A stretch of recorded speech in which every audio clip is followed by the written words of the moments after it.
Good afternoon, everybody. So, welcome to my little garage. I thought I could do a quick video today just in relation to a little problem I encountered whilst doing a bit of maintenance on my Himalayan. I might as well take you over there, just have a quick look at it. So, if you own a Himalayan, you've probably encountered this problem already, but it's just in relation to the swing arm cover, which has just gone rogue, disappeared. It was there a couple of days ago, but for some reason it's just popped out. Now, as we're entering the autumn months, I'm just a bit concerned about getting all the crud in there from the road. So, what I thought I would do is I did actually have a quick look on YouTube, or on eBay, to see if I can find some replacements. But they go for about sort of like £15 to £20 for an original one. I was thinking, well, I don't really want to do that. So I thought what I'll do is I'll combine it with a recent purchase I've made, and that's in relation to a 3D printer.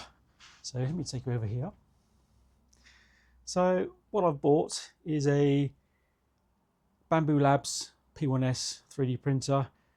Never had any experience with 3D printing before, so I thought I'd give it a go, and I'd created just a generic swing arm cap, which I've got downloaded from somewhere. If I find out who I downloaded from, my referencing below. But yeah, it was just basically a generic swing arm cap, and I just modified it to fit my Himalayan. So let's take you through what I initially created.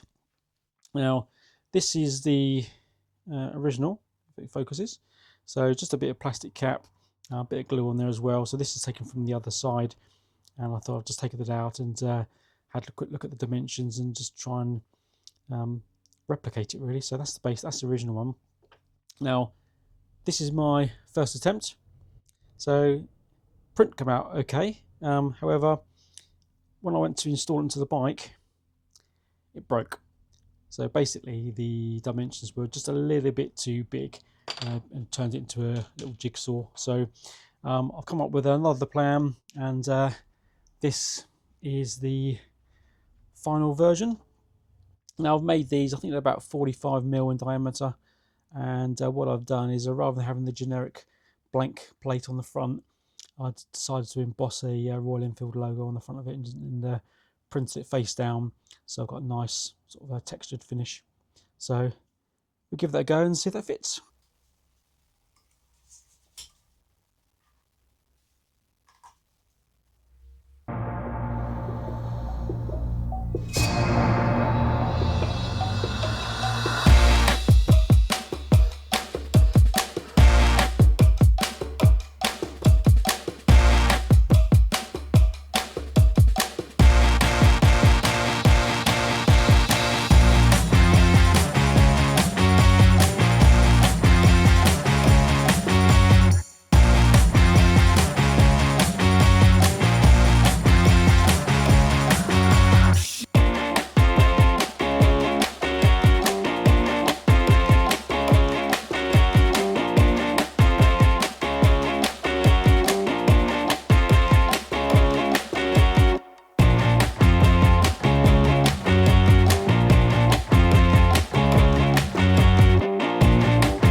So there we have it, a really simple fix for a problem that I think does plague quite a few Himalayan riders.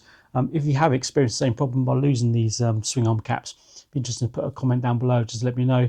From what I understand, it is quite a common problem, and rather than spending these sort of £10 to £15 for a set every few months, or every 6 months, or every year, it's quite a bit of money. But having the ability to 3D print them is an absolute game changer. If anybody would like the STL files so they can 3D print their own, just hit me up, put me a message in the comments, and I'll be happy to send you the link. Alternatively, if you don't have access to a 3D printer, send us a message, and for a price for a cup of coffee, I'll put some in the post to you. So really straightforward. It's quite nice that I've got the 3D logo, sorry, the Royal Enfield logo embossed on the front.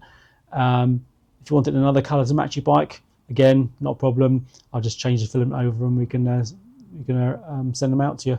So really straightforward, great little idea. The only caveat to this is I did make the mistake of printing them in a filament called PLA. Now, as I'm quite new to the 3D printing world, apparently that's not the best filament to use. The next one up is something called PETG, which I understand is probably better for outside use. So I'll see how we go. I'll update the videos to if they've lasted or if I've lost them, more importantly. And if I do have to reprint them into a PETG filament, then I'll do that and I'll let you know how it goes. But anyway, thanks for watching. Much appreciated, and I'll see you again soon.